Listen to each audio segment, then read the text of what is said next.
A página é do livro Vinha de Luz, Em Nosso Trabalho, item 71.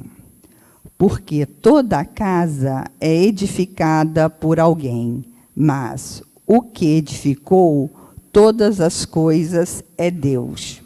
Paulo, Hebreus 34. O Supremo Senhor criou o universo. Entretanto, cada criatura organiza o seu mundo particular.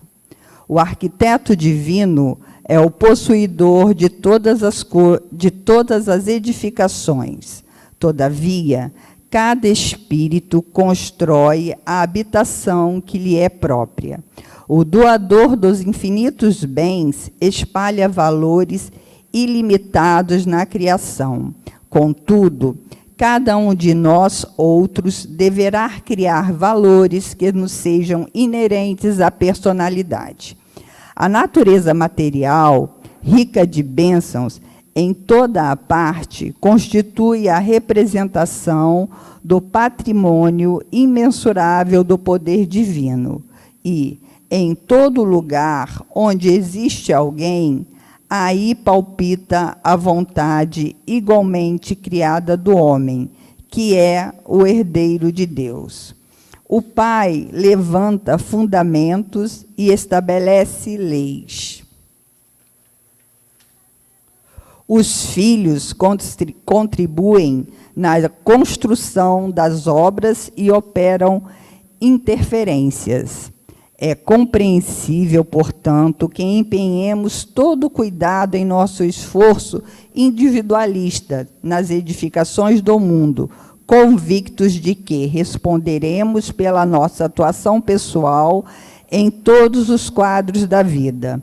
Colaboremos no bem com o entusiasmo de quem reconhece a utilidade da própria ação nos círculos do serviço, mas sem paixões destruidoras que nos amarrem às ilhas do isolacionismo. Apresentemos nosso trabalho ao Senhor diariamente e peçamos a Ele destrua as particularidades em desacordo com seus propósitos soberanos e justos, rogando-lhe visão e entendimento.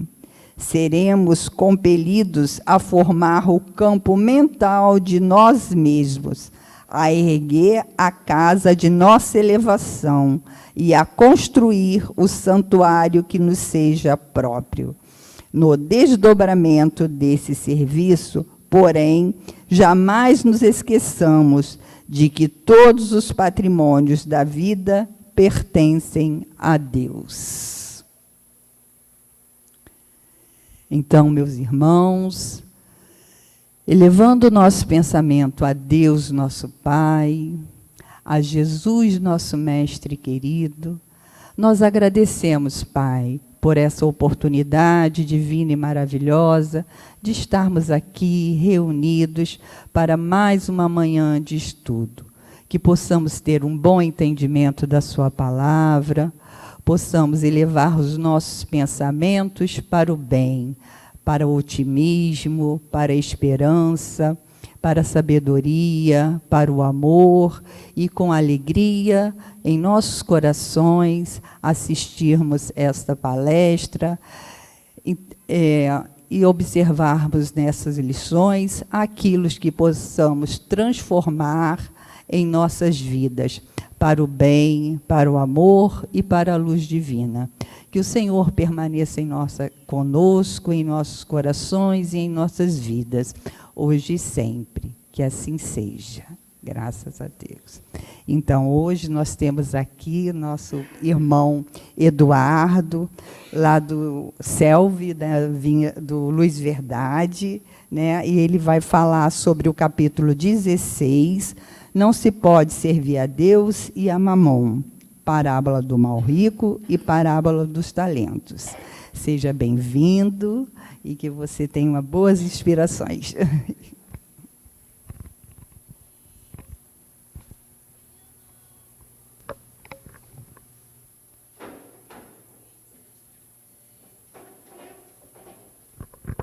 Bom dia a todos. Bom dia. Sempre uma alegria muito grande poder estar aqui na Casa de Vinha de Luz, uma satisfação muito especial mesmo. Obrigado pela oportunidade. Sempre que eu venho aqui, eu lembro da inauguração da casa, quando tivemos a oportunidade de estar aqui. Já faz quantos anos? 16 anos. Então, eu nem tinha cabelo branco ainda. Agora eu olho no espelho e já vejo alguns. Mas isso é um bom sinal, é sinal de que a gente está vivendo e está caminhando. Então, é sempre uma alegria muito especial. Um beijo para todos. E que tenhamos uma ótima manhã. A nossa temática, como a nossa irmã bem disse, é do capítulo 16, não se pode servir a Deus e a Mamon, e mais especificamente os itens 5 e 6, parábola do mal rico e parábola dos talentos, que são duas parábolas maravilhosas do Evangelho. Então vamos tentar refletir sobre elas, até meio-dia mais ou menos a gente consegue concluir. Se precisar de mais tempo a gente passa um pouco, não tem problema, né? Isso, tranquilo, faz um intervalozinho para o almoço e volta logo. Mas quando Jesus falava por parábolas, ele falava exatamente para perpetuar o ensinamento, porque Jesus sabia que na época que ele se encontrava era muito difícil a compreensão de determinados valores, por conta até de um certo atraso intelectual de muitos que o escutariam. Se hoje nós já temos dificuldade em entender tanta coisa, se até hoje muitos ensinamentos passam, às vezes, sem a devida compreensão, que dirá naquela época, 2000 anos atrás, quando não havia o ensino, a facilidade de livros, de pesquisa, como se tem hoje. Então, Jesus sabia dessa dificuldade e, concomitante a isso, ele sabia da simplicidade do povo que o escutava. Então, ele falava de forma que as pessoas pudessem entender, é o primeiro ponto. E o segundo ponto, de uma forma que o ensinamento ficasse perpetuado. Porque se ele lançasse um conceito mais complicado qualquer, ele poderia cair no esquecimento ao longo do tempo. Já as parábolas, não. As parábolas ficariam para sempre, porque uma parábola nada mais é do que uma história que traz um fundo moral. E as histórias, elas ficam para sempre. Aliás, uma das melhores maneiras de se ensinar é através de histórias. Tanto que as mães contam história para os filhos, os professores contam histórias para os alunos, porque as histórias ficam. Elas ficam para sempre e, ao mesmo tempo, as pessoas memorizam e levam um ensinamento. E isso é a característica da parábola. É uma história que tem um ensinamento, não é uma história qualquer. Parábola é toda história que tem um ensinamento moral, tem um fundo moral positivo. Então Jesus falava muito na questão das parábolas, investia nessa questão das parábolas por conta disso, para levar o ensinamento, ser bem compreendido e perpetuar aquilo que ele estava deixando para a humanidade. Então todas as parábolas trazem ensinamentos maravilhosos. Essas de hoje em especial tratam muito da questão do valor das riquezas e dos talentos de uma forma geral que Deus nos concede, não apenas a riqueza também, mas de todos os talentos de uma forma geral que Deus nos concede. E assim ele queria demonstrar como que nós devemos utilizar bem aquilo que Deus nos deu. Todos os valores que nós temos nos foram concedidos por Deus, sejam eles físicos, materiais, morais, espirituais. Todas as coisas boas que nós possuímos nos foram dados por empréstimo por Deus. E Deus vai pedir conta daquilo que nós fizemos, de tudo. O que nós fizemos com o nosso corpo, com a nossa saúde, com o nosso pensamento, com a nossa inteligência, com o nosso dinheiro, com tudo que nós temos, nós vamos ter que prestar contas depois. Então, esse prestar contas quer dizer o seguinte: o que fizestes na terra com aquilo que eu te dei, ou com aquilo que eu te emprestei. E aí sim é que nós vamos ver verdadeiramente se tivemos uma vida produtiva ou não. E essas parábolas trabalham exatamente dentro desse contexto. Por exemplo, a parábola do mal rico, que já é bastante conhecida dos amigos, tanto a do mal rico quanto a dos talentos, mas é sempre importante trazer de volta. A parábola do mal rico fala exatamente, Jesus começa dizendo aos apóstolos: havia um rico homem. Ele começa exatamente assim. E aí ele destrincha a parábola. Havia um rico homem que se vestia de púrpura e linho, que tinha tudo, que tinha recursos, que tinha de tudo. E do lado de fora de sua casa, havia um homem que era muito pobre, cheio de úlceras, cheio de machucados, e que esperava, implorava para comer pelo menos as migalhas daquilo que sobrasse da mesa do rico. Esse homem se chamava Lázaro. E ninguém lhe dava. Então esse rico homem que vestia de púrpura e linho, que tinha tudo, nem as migalhas concedia para o doente que ficava do lado de fora, que se chamava Lázaro. Aconteceu então, diz Jesus, aconteceu que ambos morreram. E quando foram ao mundo espiritual, Lázaro foi para as altas esferas espirituais, pela sua humildade, pela sua capacidade de resignação. E o mal rico estava numa região de sofrimento. E então, diz o Senhor, que o mal rico implorou a Deus: Senhor, permita que Lázaro desça de onde ele está, para poder saciar o meu sofrimento de alguma forma. Olha como é que a vida é interessante. Aquilo que na terra é de um jeito, no mundo espiritual muitas vezes se inverte. Como tem um texto muito belo no Evangelho segundo o Espiritismo, chamado de autoria de Uma Rainha de França, onde ela diz, os amigos devem lembrar, que ela fala que na terra ela foi rainha, que ela era muito soberba, muito poderosa, e agora no mundo espiritual ela tinha que implorar ajuda àqueles que na terra eram seus escravos. Aqueles que eram seus subalternos, que ela maltratava, que ela desconsiderava, ela tinha que implorar ajuda a eles. Mas qual é o problema? Ela ter sido rainha? Não tem problema a pessoa ser uma rainha, ser um rei, ser chefe disso ou daquilo. A questão é o uso que se faz. Eu posso ser um rei e ser uma pessoa caridosa. A questão não era ser rainha ou não. A questão era o fato dela humilhar, dela maltratar, dela destratar os outros.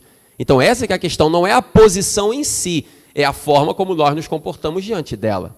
Como eu posso também ser uma pessoa pobre, isso não é garantia do reino dos céus, porque eu posso ser pobre, mas posso ser orgulhoso, violento, corrupto, sendo pobre. Então a questão não é a questão social, a questão é o comportamento moral. Essa rainha desmerecia e desprezava aqueles que lhe estavam abaixo. Então ela agora tinha que implorar ajuda àqueles que ela na terra desmerecia e que agora no mundo espiritual estavam muito acima dela. Então, esse mal rico implorava ajuda a Lázaro, para que Lázaro pudesse, de alguma forma, e diz na parábola de forma simbólica, de que o mal rico pedia a Deus: Senhor, permita que Lázaro molhe a ponta do dedo para saciar um pouco essa dor que eu passo nas chamas.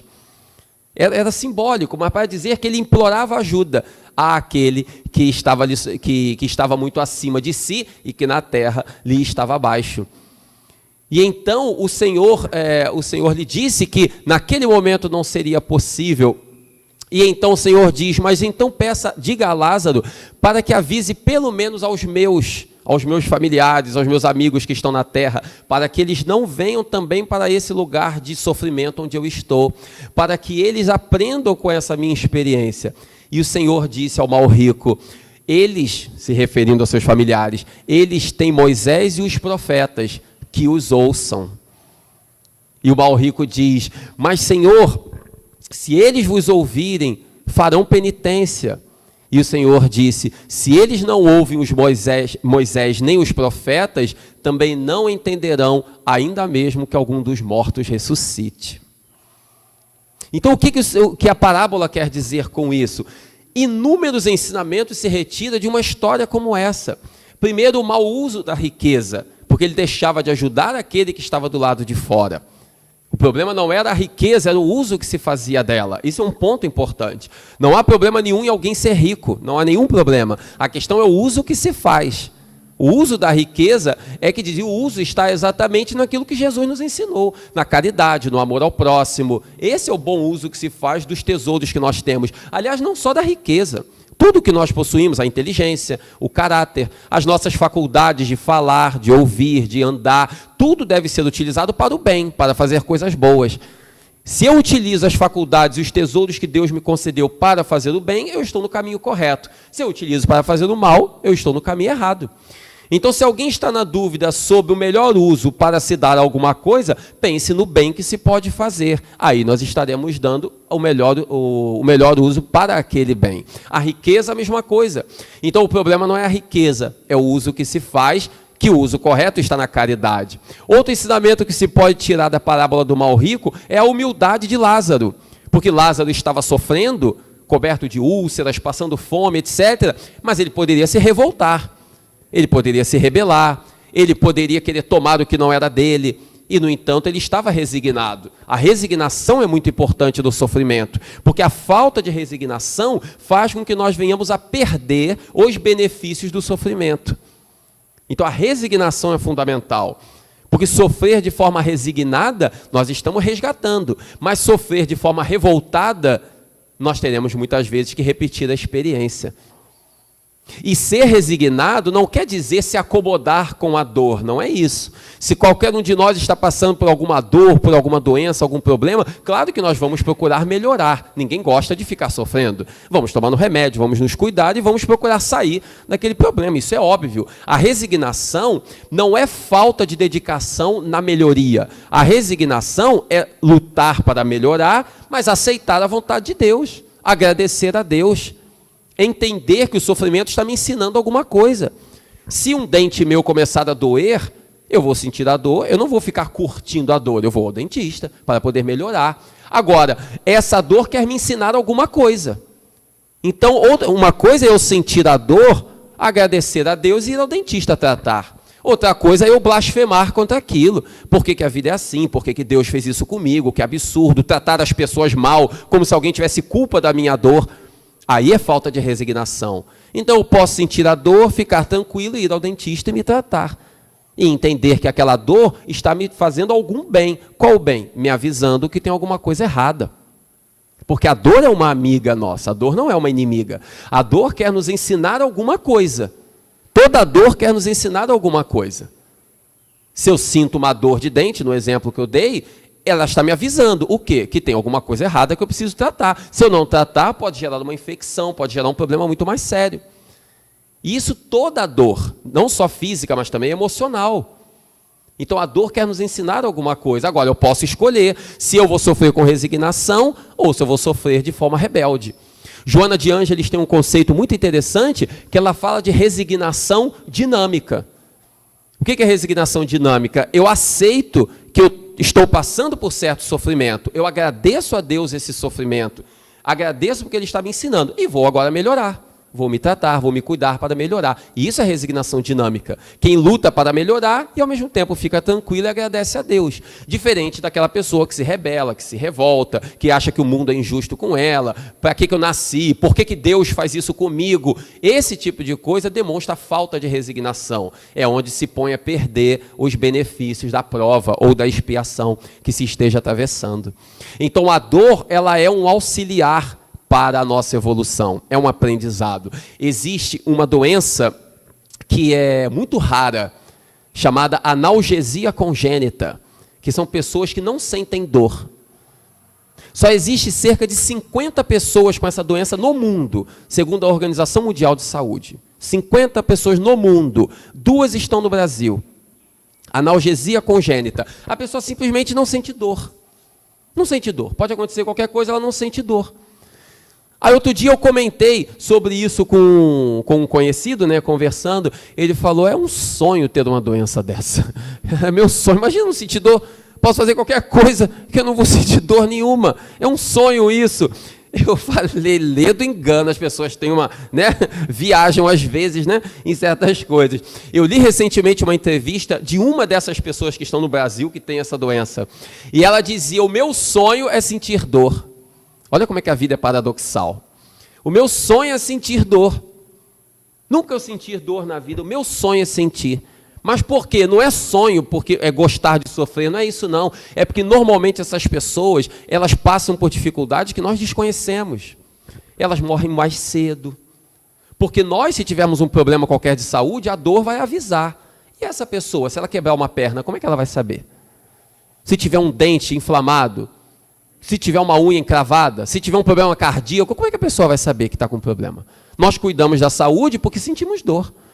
A gente só lembra dos nossos órgãos quando eles sentem alguma coisa. No dia a dia a gente não lembra que tem estômago, que tem coração, que tem isso, aquilo, a gente não lembra. Só lembra quando dói. Quando a barriga dói, a gente lembra que tem barriga, porque está com dor de barriga. Quando não tem dor nenhuma, a gente esquece dela.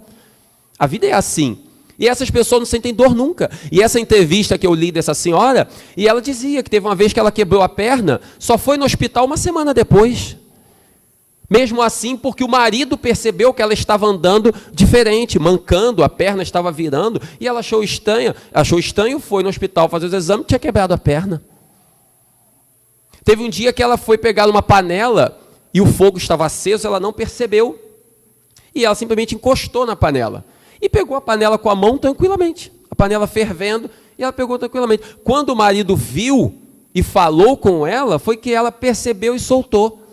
E aí a mão dela já estava descascada, com marcas de queimadura, etc. Mas ela não sentiu nada. Pegando uma panela fervendo. E aí ela dizia na entrevista que uma das coisas que eu sonho na vida é sentir dor. Porque isso ia me livrar de muitos problemas. Então veja como é que a vida é paradoxal. E cada um passa... Paradoxal na comparação. Porque na verdade a gente sabe que tudo obedece uma regra, uma ordem. Tudo tem uma razão de ser. E cada problema tem o seu sentido. Alguma coisa há, alguma razão tem para ela passar por isso. Pouquíssimas pessoas têm essa doença na humanidade. Mas toda doença, todo problema, alguma razão tem.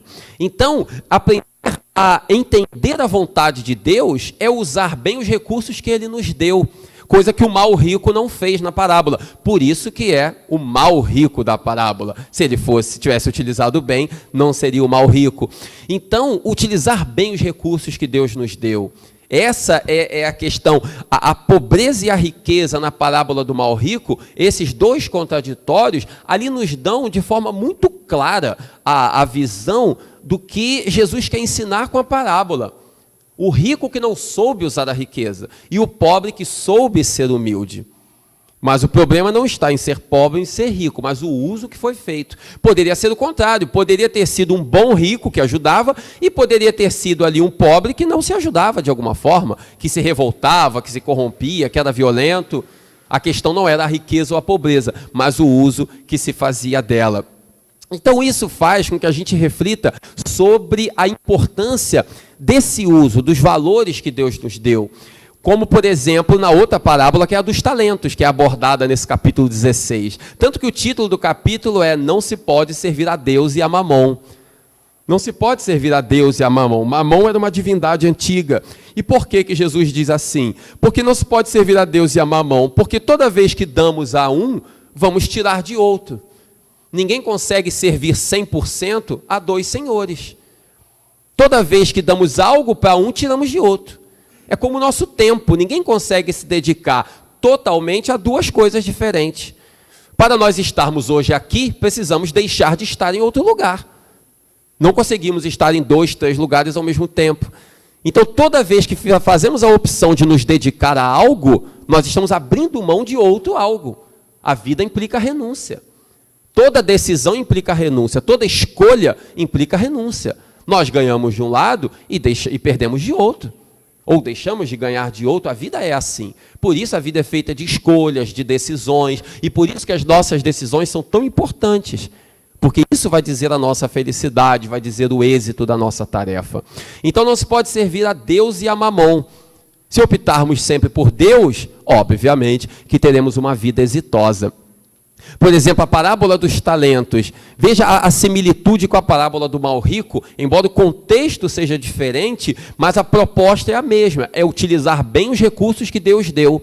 A parábola dos talentos é uma das mais conhecidas do Evangelho, é maravilhosa, quando diz que o Senhor reuniu alguns dos seus servos e lhes deu talentos. Talentos simbolizando moeda, recursos. Ao primeiro ele deu 5 talentos, ao segundo deu 3 e ao terceiro deu 1. E então eles se foram para usar os seus talentos. Quando eles voltaram, passado algum tempo eles retornaram, aquele que levou 5 talentos disse ao Senhor, Senhor, aqui está o talento que o Senhor me deu, os 5, e tome mais 5 que eu consegui com os que o Senhor me deu. Multiplicando, cheguei aos 10 talentos. E o Senhor disse, servo bom, servo fiel, que multiplicaste o tesouro que eu lhe dei. E o segundo, a mesma coisa, que havia recebido 3 talentos, o Senhor disse a mesma coisa, Senhor, aqui estão os talentos que o Senhor me deu, e mais 3 que eu consegui multiplicar os talentos que o Senhor me deu. E ele disse a mesma coisa, servo bom, servo fiel, vinde comigo. E depois veio o último, o terceiro, que havia recebido 1 talento só, e entregou 1 talento para o Senhor. E o Senhor disse, o que houve? E ele disse, Senhor, como eu sei que és severo, e eu tinha medo de perder esse talento, eu o enterrei, para que não perdesse. Então estou lhe devolvendo 1 talento que o Senhor me deu. E o Senhor disse, servo mau, servo infiel, porque deveria, assim como os outros, ter multiplicado, investido o talento que eu lhe dei, para que ele crescesse e se multiplicasse, ao invés de me devolver da forma como eu lhe dei. E então o servo se foi. Ou seja, os talentos aqui na parábola de Jesus simbolizam os nossos recursos, Os nossos valores, que nós devemos procurar investir esses valores para que eles se multipliquem. Então, todo talento que Deus nos dá é para ser utilizado na prática do bem. É a melhor maneira de se investir os valores, os talentos que Deus nos deu. Quando utilizamos dessa forma, estamos cumprindo a vontade do Senhor. Agora, quando amortecemos esses talentos, escondemos e não colocamos em prática, não multiplicamos esses valores, ou seja, não utilizamos para o bem, estamos desperdiçando de alguma forma a nossa tarefa. Estamos de alguma forma perdendo a oportunidade que nos foi dada na terra. É como uma pessoa que tem uma saúde muito boa, mas não gosta de trabalhar. Não gosta de fazer nada, não gosta de ajudar ninguém, não gosta de ser útil, nem num trabalho voluntário, nada. Então essa saúde, ótimo, maravilha, mas qual é o benefício? Porque um dia nós vamos morrer. Pode durar 50 anos, a vida 100 anos, não importa. Um dia nós vamos morrer. De que adiantou uma saúde tão perfeita se eu não usei a serviço de ninguém? Vamos cuidar da saúde? Claro que vamos, óbvio. Mas a pessoa não pode ficar inerte, deixando de fazer aquilo que deve ser feito, simplesmente a pretexto de se preservar. É como um livro. O melhor livro não é aquele novinho parado na estante, porque aquele ali ninguém leu. O melhor livro, eu tinha um professor que ele dizia, o melhor livro é aquele que está folheado, que as páginas estão meio amareladas, que está meio rabiscado. Esse é o melhor livro, porque foi usado, foi útil para alguém. Um professor meu dizia isso. Aquele novinho, todo branquinho, bonitinho, que está só enfeitando a prateleira, ele só está servindo para enfeitar a prateleira. Porque de resto ele não está servindo para mais nada. Não beneficiou ninguém. Assim somos nós. Então, colocarmos em prática aquilo que, os tesouros que Deus nos concedeu, para que a nossa vida seja repleta de boas realizações. Então, se você tem um dom, utilize esse dom para o bem. Ah, mas não tem um grande talento. Pessoas dizem, eu não tenho um grande talento. Mas ninguém está falando de grande talento. Nenhum de nós tem grandes talentos. Os recursos, os talentos que nós temos, é tudo aquilo que temos de bom. Nós temos a faculdade de trabalhar, de caminhar, de enxergar, de ouvir, de ver, de falar. Enfim, aquilo que nós temos de bom é o nosso talento. A nossa família, os amigos, a casa espírita que estamos, tudo isso é o nosso talento. Então, colocar esse talento em prática a serviço da humanidade. Porque o reino dos céus não virá para aqueles que têm muito, mas para aqueles que fazem o bem. Eu posso ter muita coisa e não ser útil aos outros. Como eu posso ter pouca coisa e ser muito útil aos outros. Jesus não teve nada quando esteve na terra. Filho de um carpinteiro, com Maria e José, cresceu de forma simples, nunca teve um cargo de poder, nunca tocou em uma moeda sequer em matéria de dinheiro, Jesus, e, no entanto, nosso Senhor foi o ser mais importante que pisou na face da terra. Por que nós, para achar que devemos fazer alguma coisa, a gente precisa ser rico, precisa ser famoso, precisa ser bonito, precisa... Por quê? Todos nós podemos fazer alguma coisa. Todos nós podemos e devemos fazer alguma coisa em prol da humanidade. E especialmente nos dias atuais, nesses dias que nós estamos vivendo, aonde tanta agitação, tanta correria, muitas vezes em troca de nada. Muitas vezes em busca de nada.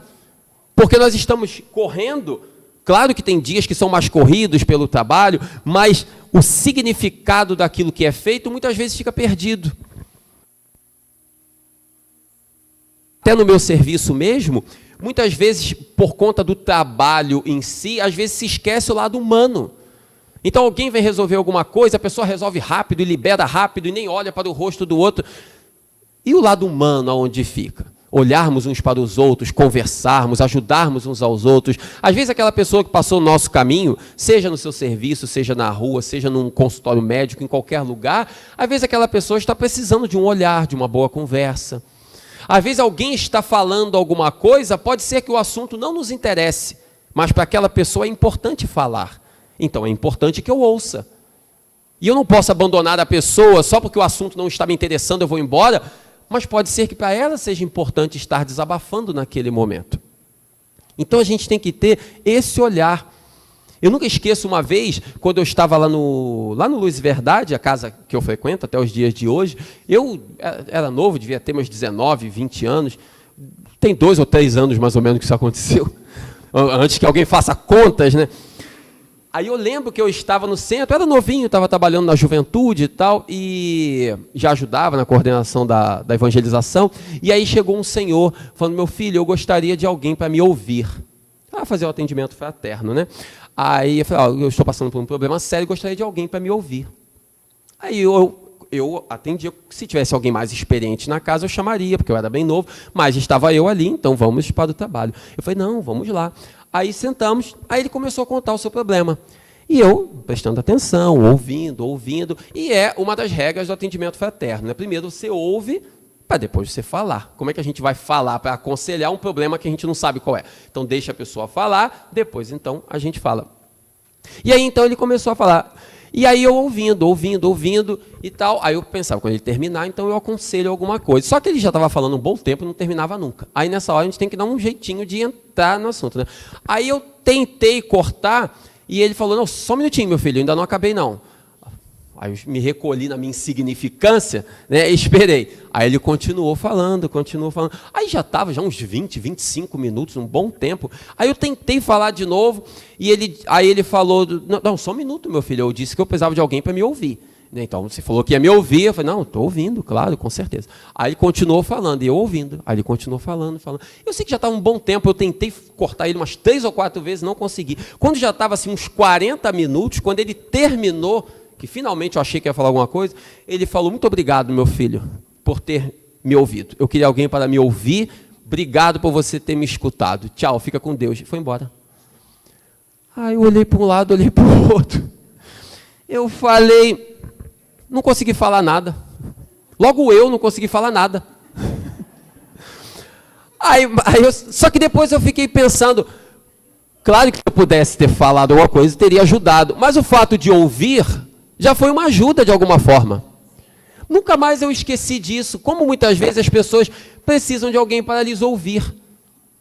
Então, nós podemos ajudar de várias formas, não é só da forma que nós achamos que podemos ou devemos ajudar. Há 1000 maneiras de ajudarmos, às vezes um sorriso, um olhar, o ato de ouvir, um gesto gentil, nós já estamos ajudando. Às vezes a simples companhia, estar do lado de alguém, nós já estamos ajudando. E eu trouxe, nunca mais eu esqueci essa lição. Claro que eu adoraria ter falado alguma coisa, né? Óbvio, né? Mas, já que ele não quis, pelo menos, porque de início eu me senti meio inútil, do tipo assim, não fiz nada, não ajudei em nada. Depois eu percebi, não, ajudei sim, ele colocou para fora o que ele queria colocar. E ele também não queria ouvir, ele só queria alguém que o ouvisse, então eu ouvi, nunca mais eu esqueci. E fiquei pensando como que nós temos tantas possibilidades de ajudar e de sermos úteis. E muitas vezes não nos damos conta. Então é fundamental, e hoje nesse mundo moderno que nós vivemos, de tanta agitação, de tantas coisas, refletir sobre isso é muito importante, porque hoje nós temos muita informação, muitos aparelhos, muitas coisas, Ótimo, maravilha, não tem problema nenhum, a modernidade está aí para ser utilizada, mas não perder esse lado humano, não perder essa simplicidade. Quantas pessoas que às vezes conversam muito através de um celular, e quando estão pessoalmente não tem assunto. Eu vejo, não tem assunto. A pessoa vê o outro, fica sem jeito, fica meio sem graça, parece que nem conhece. Mas pelo celular estava conversando. Por quê? Porque quando tem um intermediário é mais fácil do que quando está pessoalmente. Por quê? Por que é tão difícil olhar nos olhos das pessoas quando elas estão falando conosco? Por que é tão difícil deixar as coisas de lado e olharmos uns aos outros, prestar atenção? Algumas pessoas, às vezes, nós estamos falando com elas e elas pegam o telefone e falam, não, pode falar que eu estou te ouvindo. Eu estou usando aqui, mas estou te ouvindo. Não está ouvindo tão bem assim. Ninguém pode servir a 2 senhores. Ninguém pode servir bem a 2 senhores. Então, deixa de lado, presta atenção na pessoa e depois volta para cá. Mas a 2 senhores ninguém consegue servir tão bem. Ao dar atenção a um, eu tenho que tirar de outro. Eu, às vezes, chega final de semana, eu acho que até que eu já contei por aqui, às vezes chega final de semana, eu muitas vezes nem pego o celular dia de domingo, às vezes deixo ele de lado e tal, porque já uso muito durante a semana para trabalho, então às vezes dia de domingo eu nem pego. Já teve domingo até de eu desligar o telefone. Não faço isso com frequência não, claro, mas já aconteceu, para poder me dedicar a outras coisas. Outro dia até um conhecido, eu falei que às vezes desligava o telefone dia de domingo, um conhecido falou, não sei como é que você consegue, Eduardo, desligar o celular. Eu falei, é fácil, você pressiona o botão lateral.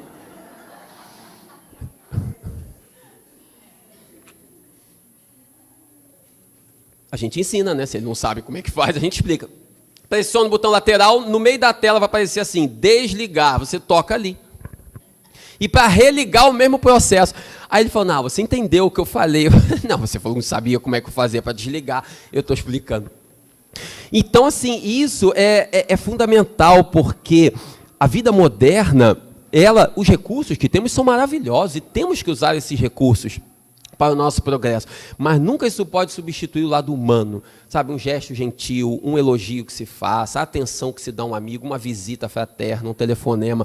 Isso é maravilhoso. Isso é colocar em prática os talentos, os tesouros que Deus nos deu. Hoje nós vemos muitos problemas de falta de autoestima, de depressão, de melancolia. E todos nós, de alguma forma, somos afetados por isso. Não é privilégio de ninguém, uns mais, outros menos, mas todos nós, de alguma forma, somos. E temos que lembrar sempre que nós não devemos nos comparar com os outros. Porque muitas vezes a deficiência de autoestima do ser humano vem da comparação que ele faz com as outras pessoas. Então, o outro, eu quero ser como o outro é, como eu não sou ainda, então eu me diminuo, eu me acho menor. Só que se comparar com os outros, a gente sempre vai sair perdendo. Porque sempre vai ter alguém melhor do que eu e alguém pior do que eu. Sempre vai haver. Eu tenho que me comparar comigo mesmo. Se eu quero evoluir, eu tenho que me comparar comigo, como eu era ontem, como eu era um ano atrás, como eu sou hoje, como eu quero ser amanhã. Agora, me comparar com os outros, sempre vai ter alguém mais e alguém menos. Sempre vai ter alguém mais rico que eu, alguém mais pobre que eu. Sempre vai ter alguém mais saudável do que eu. Sempre vai ter alguém mais inteligente do que eu. Sempre vai ter alguém mais bonito do que... Não, mais bonito é difícil, né? Mas às vezes pode ter. Não é? Pois é, então... sempre vai ter alguém mais e alguém menos. Isso é da vida. Se eu me comparo com os outros, eu vou sempre sair perdendo.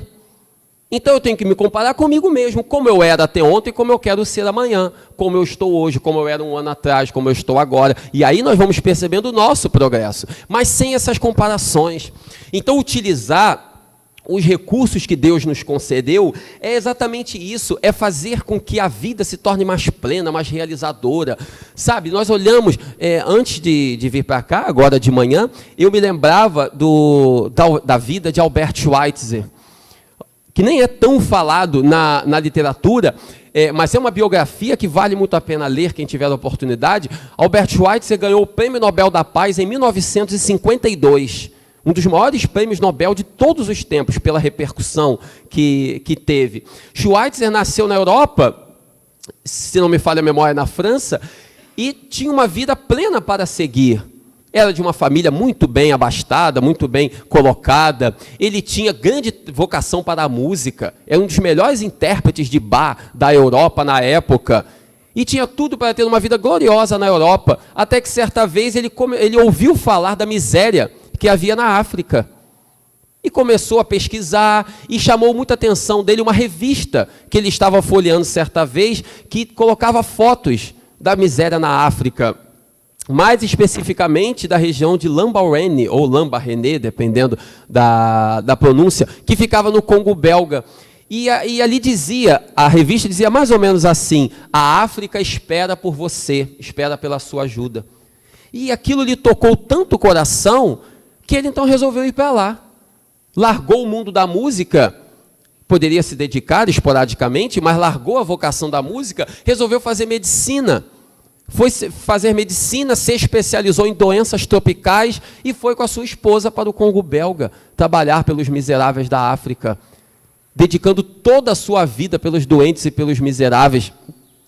E aí nós olhamos a vida de um homem como esse, uma vida extraordinária, até ser condecorado com o Nobel da Paz em 1952, repito, um dos maiores prêmios Nobel de todos os tempos, a nível de merecimento, a nível de repercussão mundial.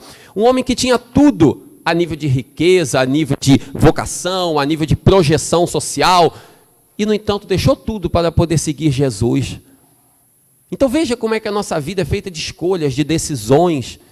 Claro que a tarefa dele, de alguma forma, estava ali, essas coisas não são aleatórias. Deus nos encaminha para a nossa tarefa.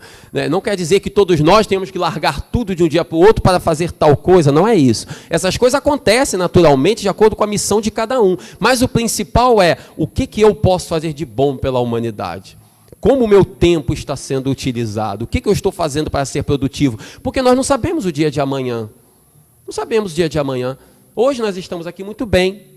Não sabemos o que pode acontecer amanhã, depois de amanhã. Recentemente eu fui visitar uma amiga, há 2 meses atrás mais ou menos, fui visitá-la. Conversamos um domingo animadamente. 2 dias depois eu fiquei sabendo que ela faleceu. Ela passou mal no dia seguinte, foi internada. No dia posterior teve uma parada cardíaca, faleceu. E 2 dias antes nós estávamos conversando. Fiquei pensando como que a vida é breve e nós não nos damos conta. Só nos damos conta quando morre alguém próximo. Aí a gente percebe. Enquanto a gente está vivendo, não percebemos muito. Mas isso quer dizer o quê? Que a gente tem que viver com medo, porque pode morrer a qualquer hora? Não. Isso está nas mãos de Deus. Isso quer dizer, sim, que nós temos que aproveitar o máximo possível os momentos que temos com as pessoas, com as situações, valorizar o tempo, valorizar o momento presente. Porque nós só temos o momento presente, não temos outro momento. A única coisa que temos na vida é o momento presente. Não temos mais nada. Se ficarmos presos ao passado ou presos ao futuro, a vida vai deixar de ser plena. Muitas vezes ficamos presos ao passado, nostalgia, sentimento de culpa. Ou ficamos presos ao futuro, ansiedade, medo do que virá. Quando a gente vive o presente, o sentimento de culpa pelo passado e a ansiedade pelo futuro desaparecem. Porque nós estamos vivendo o presente, que é a única coisa que nós temos. Nós não temos outra coisa a não ser o presente. Então, estar inteiramente no momento atual é um desafio. Estarmos aqui inteiramente, sem se preocupar com ontem, sem se preocupar com amanhã, é um desafio para que a gente viva plenamente. Estar inteiramente no momento atual. Esse momento aqui, ele é único. Nunca houve, nem antes nem depois. É único esse momento. Se nós estivermos aqui sentindo culpa pelo que passou e com medo do que virá, nós deixamos de viver o agora. E aí a vida vai passando, porque quando chegar esse futuro, que porventura eu estou temendo, quando ele chegar, eu já estarei projetado para o futuro novamente. E a vida vai estar sempre assim, no passado e no futuro, deixando de viver o agora. Então esse agora é que nós temos que investir, temos que valorizar, temos que nos dedicar. Isso é o fundamental.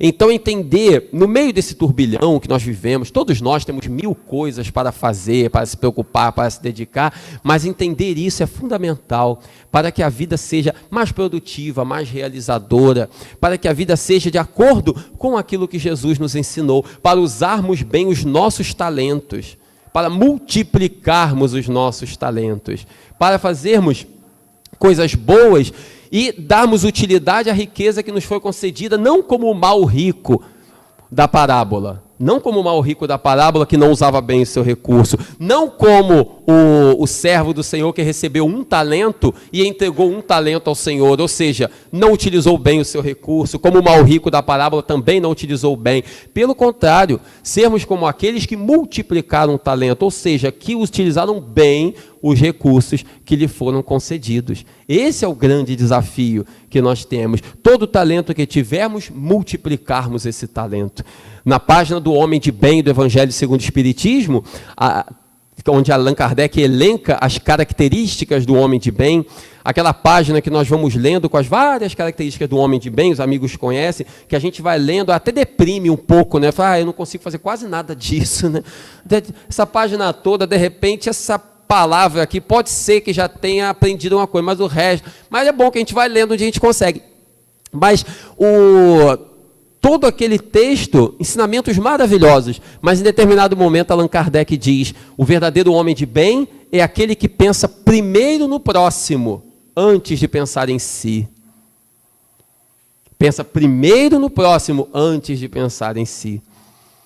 Isso é o sentimento verdadeiro de caridade. É quando nós nos esquecemos de nós mesmos para pensar no outro.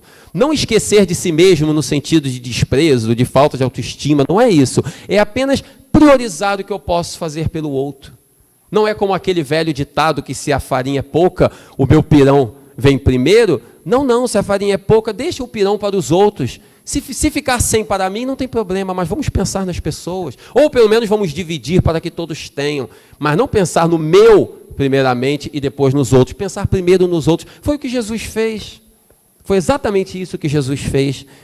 Porque Jesus poderia ter renunciado a passar pelos sofrimentos. Por que ele viria à Terra? Jesus era um espírito perfeito. Recebeu de Deus a tarefa de guiar a Terra, bilhões de almas que ele guia na senda da evolução. Por que ele viria ao mundo? Ele não tinha provas para resgatar, como nós temos. Ele não tinha erros para reparar, não precisava nascer para poder pagar por penitências do passado como nós. Por que ele viria à Terra? Ele veio por amor, pensando primeiro no próximo antes de pensar nele. Pensando primeiro nas pessoas, renunciando para poder estar aqui. Então isso demonstra a grandeza espiritual. Por isso que Jesus é nosso modelo e guia. Por isso que o Senhor é o nosso modelo e guia, porque nele nós encontramos o exemplo de todas as virtudes. Todas as virtudes que quisermos vivenciar, ali está na presença de Jesus. Todas aquelas características do homem de bem, ali está na pessoa de nosso Senhor. Então esse é o nosso grande farol. Esse é o nosso grande exemplo que devemos cultivar. E quando a doutrina espírita nos trata dessa forma como espíritos imortais, focando nessas virtudes cristãs que devemos cultivar, quando Allan Kardec coloca no Evangelho que fora da caridade não há salvação, que é o maior ensinamento da nossa doutrina, Kardec diz, não é fora do espiritismo que não há salvação, ou fora da igreja que não há salvação, é fora da caridade que não há salvação, porque a caridade está a braços com todos. Se ele dissesse que fora da igreja não há salvação, ou fora do espiritismo não há salvação, só os vinculados a esses é que poderiam se salvar. Se salvar, ou seja, herdar o reino dos céus, né? Ser feliz no mundo espiritual. Se Kardec tivesse escrito isso, poucos se salvariam, porque estaria colocando uma condição para a salvação. A partir do momento que ele diz que fora da caridade não há salvação, todos podem ser caridosos. Independente de religião, de classe social, se é rico, se é pobre, aonde mora, se tem família, se não tem família, todos podem fazer o bem, todos podem ser caridosos de alguma forma. Se a pessoa é saudável ou doente, todos podem ser úteis. Ah, mas eu não tenho recursos para ajudar. Ajuda com uma oração, com uma palavra amiga, com um bom pensamento. Tudo nós temos condição, de alguma maneira, de ser úteis, de fomentar o bem, de pensar positivo, de ajudar aqueles que necessitam. Então, fora da caridade não há salvação, é reviver o ensinamento de Jesus, o amai-vos uns aos outros como eu vos amei. O fora da caridade não há salvação é a mesma coisa do amai-vos uns aos outros como eu vos amei. Porque o amai-vos uns aos outros como eu vos amei de Jesus é o fortalecimento do essencial na terra. E a caridade que Kardec coloca é exatamente o amor colocado em prática, porque a caridade é a prática do amor em si. Então, um e outro é a mesma coisa, porque, como diz o Evangelho segundo o Espiritismo, todos aqueles que praticam a caridade são discípulos de Jesus, independente da religião a que pertençam. Então, todos os que praticam a caridade de alguma forma são discípulos de Jesus. E é isso que nós devemos procurar trazer. A reencarnação vem para isso. Temos nossas lutas, temos nossas debilidades, temos nossas dificuldades, todos temos. A vida não é fácil. Jesus não disse que seria fácil. É necessário, mas não seria fácil. Ele sofreu muito mais do que nós. Ele sofreu muito mais do que todos nós. E nada tinha para resgatar. Nada tinha para reparar e sofreu mais do que todos nós. Quem somos nós, então, para querer fugir do sofrimento? Então, a vida ela não é fácil. Tem suas lutas, tem suas dificuldades, tem suas necessidades, tem suas debilidades. A vida é assim. Agora, ela pode ser maravilhosa. E ela é maravilhosa, mesmo com as dores. Por quê? Porque essas dores nos estimulam a crescer. Imaginemos uma vida onde não tivesse dificuldades. Imaginemos uma vida onde nós não tivéssemos dificuldade nenhuma, nenhum tipo de sofrimento. Não teria muito sentido para a nossa evolução. Imaginemos se tudo que nós quiséssemos comprar viesse de graça. Aquela pessoa amada que nós nos apaixonamos, nós nos aproximávamos e pronto. Aquele emprego dos nossos sonhos, era só entrar na empresa e já estar trabalhando. A vida não teria sentido, porque não teria luta. O valor está na luta, no empenho, na força para se atingir. Mahatma Gandhi tem uma frase muito interessante, quando ele diz que o valor, mais ou menos isso, que o valor das realizações não está só no resultado em si, mas também na caminhada que se faz até ele. Não é só o resultado que se atinge, é toda a caminhada que se faz. Como diz aquela música da MPB, que traz um ensinamento muito bonito, do Trem-Bala, quando diz que não é por chegar no topo do mundo e saber que venceu, é sobre trilhar e ver que o caminho te fortaleceu.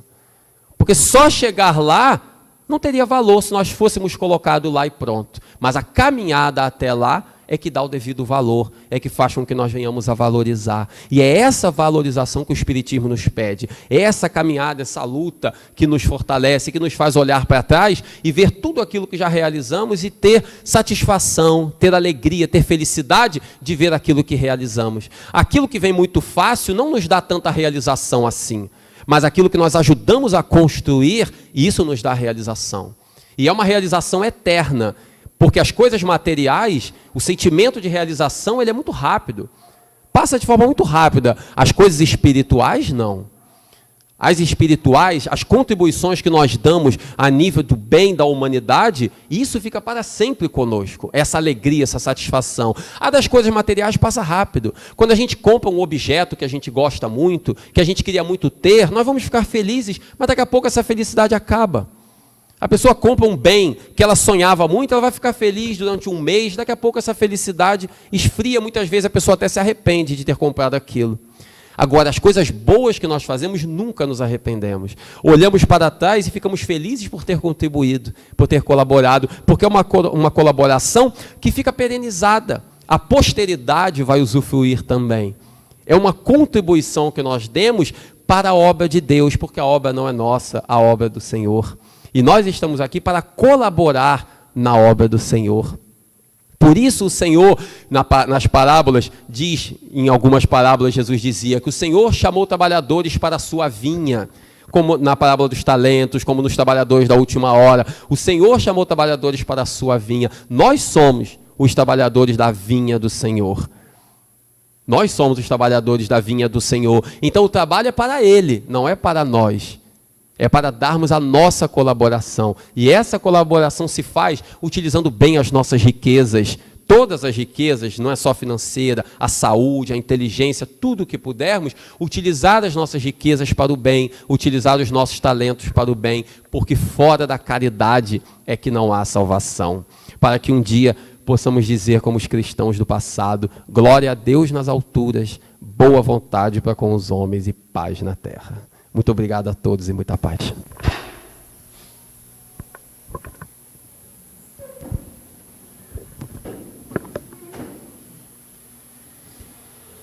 Nós é que agradecemos, Eduardo.